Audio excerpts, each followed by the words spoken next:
चीज क्या होता है, ये होता है तुम्हारा change in velocity, change in velocity में, ठीक है ना। किसी भी ऑब्जेक्ट का एक्सेलरेशन जो है, एक्सेलरेशन अपने आप में एक यूनिक चीज है। वो वेलोसिटी का चेंज का जो कॉन्सेप्ट है उसको एक्सेलरेशन दिखाता है कि वेलोसिटी चेंज हुआ, कितने से चेंज हुआ, कहाँ पे चेंज हुआ, कब चेंज हुआ।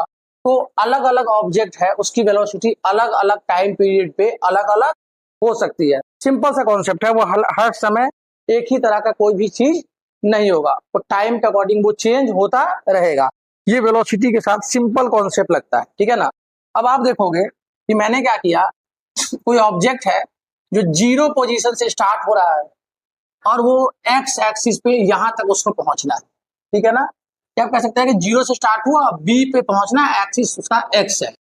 जब वो ऑब्जेक्ट जीरो पे था, अब एक सिंपल सी बात है, जब कोई चीज जीरो पर होगा तो उसका इनिशियल वेलोसिटी जो है वो तो स्टार्ट भी नहीं हुआ है, तो वो भी जीरो हो जाएगा और टाइम भी उसका जीरो ही होगा जब वो ऑब्जेक्ट कहां पे होगा, जीरो जीरो पोजीशन पे होगा। तो हमको क्या करना है, सिंपल सा यहाँ पे दिमाग लगाना है कि जब वो जीरो पे था, टाइम जीरो था, जब वो ऑब्जेक्ट ए तक पहुंचा तो उसका टाइम हो गया t1, ठीक है ना। अब वही ऑब्जेक्ट जीरो से चल करके जब वो ए से कहां पहुंचा, बी पे पहुंचा, तो उसका टाइम हो गया t2, ठीक है ना।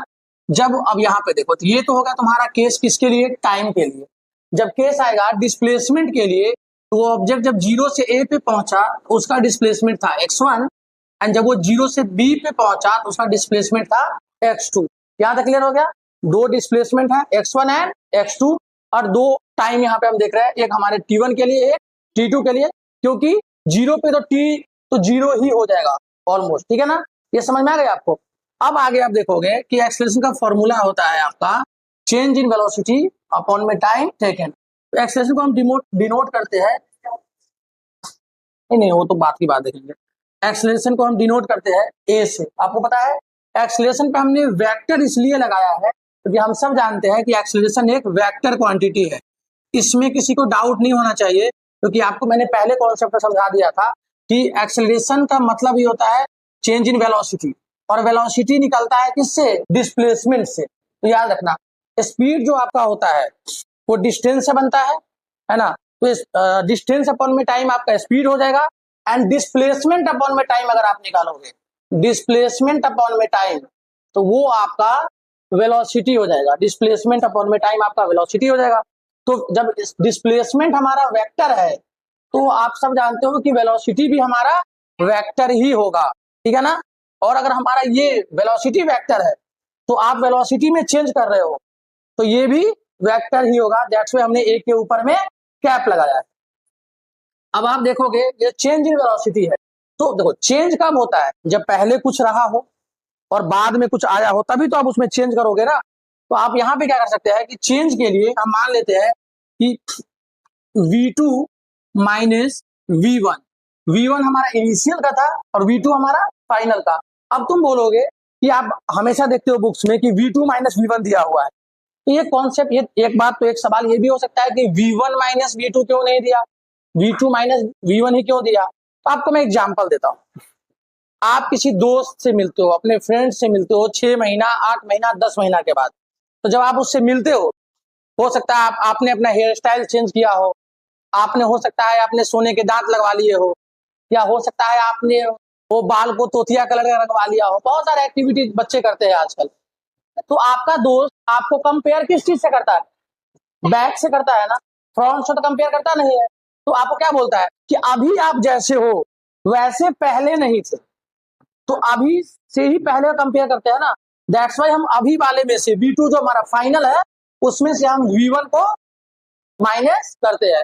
तो हम बोलेंगे v2 माइनस v1 अपॉन में हमारे पास टाइम जो है, हमारे पास जो टाइम आ रहा है, तो सिंपल सी बात है ना, टाइम टेकन कितना, एक जगह पे t2 जब यहां तक पहुंचा वो, और यहाँ पे t1, तो क्या बोलोगे t2 माइनस t1। तो एक्सेलरेशन का फॉर्मूला क्या हमारे पास बन के आएगा, एक बन के आएगा v2 माइनस v1 और एक बन के आएगा t2 माइनस v1। यहां तक क्लियर हो गया। अब ये तुम्हारा v2 माइनस v1 है, इसमें v2 क्या है आप बताना, v2 क्या है, कौन सा वेलोसिटी 2, ठीक है। अच्छा, v2 को हम ऐसे ले सकते हैं क्योंकि v2 हमारा फाइनल वेलोसिटी है, ठीक है ना, और जो v1 है हमारा इनिशियल वेलोसिटी है। तो हम लोग हमेशा इनिशियल को u से डिनोट करते हो ना। अच्छा, t2 जो है आपका, t2 है ना, आप जरा देख रहे हैं एक बार कि जो t2 जो है हमारा वैल्यू है वो फाइनल हो गया, तो हम बोल सकते हैं t2 वाले केस को हम ले सकते हैं, जो t2 है हमारा, इसको हम फाइनल टाइम ले सकते हैं, t ले सकते हैं, है ना। और t1 जो इनिशियल होता है वो ऑलवेज क्या होता है, इनिशियल कोई भी टाइम क्या होगा, जीरो ही होगा। तो इनिशियल टाइप को आप जीरो ले लो, ठीक है ना। अब इसी को आप अगर पुट करोगे यहाँ पे एक्सीलरेशन के केस में, आप क्या पाओगे, v2 जब क्या लिखोगे, v माइनस u अपॉन में क्या t, ठीक है ना। इसको आप इधर ले जाओ, तो यहाँ पे ले आओ तो कैसे हो जाएगा, ये देखो, ये हो जाएगा at equal to v minus u। तो आप ऐसे कह सकते हो कि v इक्वल टू हो जाएगा u प्लस at।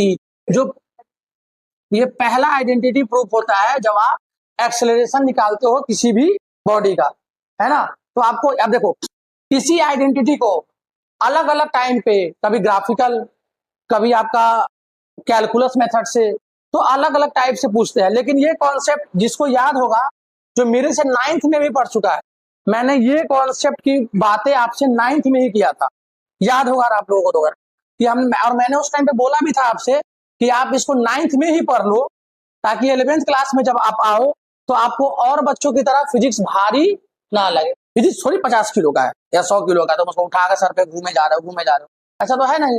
तो ये जो पहला कॉन्सेप्ट हमारा एक्सेलरेशन निकालने का, जहां हम, अच्छा देखो, 3 ही फॉर्मूला है, आप अपने दिमाग में बैठा लो। अगर आपको में से किसी भी बच्चे को ये लगता है ना कि काइनेमेटिक्स मेरे से नहीं होगा, न्यूमेरिकल नहीं होगा, मैं 3 फॉर्मूला आपको देता हूँ, ये 3 फॉर्मूला है। पहला आपको ये फॉर्मूला पता होना चाहिए, दूसरा इसके मदद से हम निकालते हैं s equal to ut plus half at square, और तीसरा है v square minus u square equal to 2as। ये 3 फॉर्मूला के बाद चौथा फॉर्मूला है क्या कोई, सारा सवाल इसी 3 से हो जाएगा, मतलब इसी तीनों से हम सब कुछ को बना लेंगे।